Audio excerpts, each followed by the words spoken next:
I am. What's the big deal? I beat you at stuff all the time. The big deal is it's different, Mary Elizabeth. It's not just a contest. Never mind. It's a guy thing you can't understand. I don't understand why you can't just get over it already. Why can't we just go to Renee's and have fun? If I go, will you promise to stop bugging me about this? Cross my heart. Fine. Fine. 4 in a row, man. One more game? I'm going home.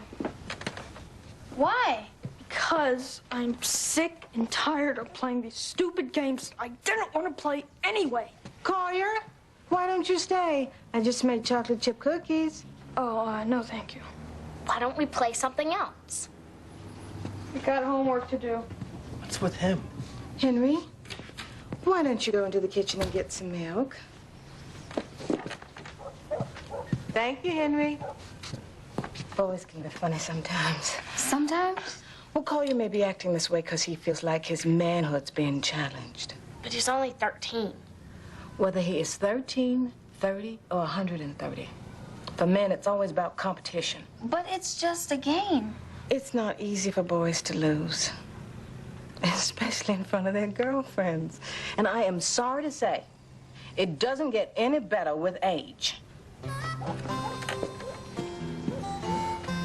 You think Collier will be okay? He'll get over it. He's just being a sore loser.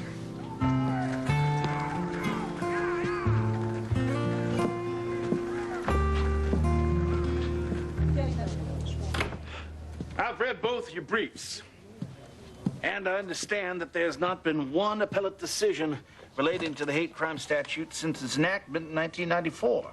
And I'm sure you will agree behind closed doors, you are stretching the traditional definition of physical disability. The doors are closed, Your Honor, and I don't believe that I am. And the law is the law. Written by men, about men, for men, to protect men. Look who I'm arguing with about this. Men! Maybe the cloud would lift if you all had to bend over and be torn to shreds. Miss Jackson! The police rape a man with a broomstick in New York, and the whole country hears about it. I appreciate your sensationalism, but that was just one isolated case. But that's my point. Thousands of women are raped all the time, and society never even blinks an eye. Do you know that 1 out of every 4 women have experienced some form of rape? 1 out of every 4. And we're just talking about the women who have been brave enough to step forward. If 1 out of every 4 men were raped, you can bet your life that gender would be included in the hate crime statute, and rape would not carry the same sentence as armed robbery. Matthew Allen weighs 210 pounds, twice that of Kimberly Thornton's 105. And it is because of this factor that Kimberly had a physical disability when he raped her. The prosecution would have you believe, based upon a physical disability, that this is a hate crime? Please.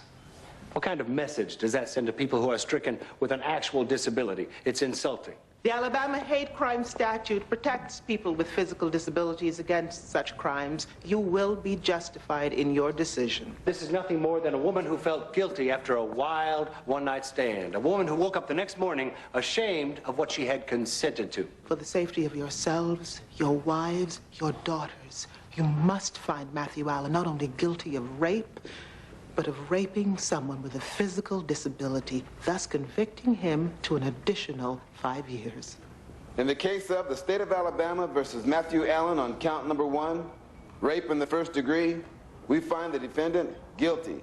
Count number 2, that Matthew Allen acted in violation of the Alabama hate crime statute, we find the defendant not guilty. Bailiff, please take Mr. Allen into custody. Court adjourned.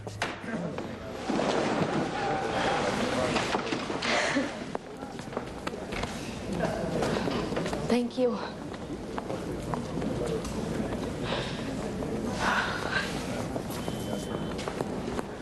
Well done, counselor. Oh, you were right. I'm definitely going to put this one on my resume. I hope your boss doesn't hold it against you. You did your job. Off the record, I'm glad it played out the way it did.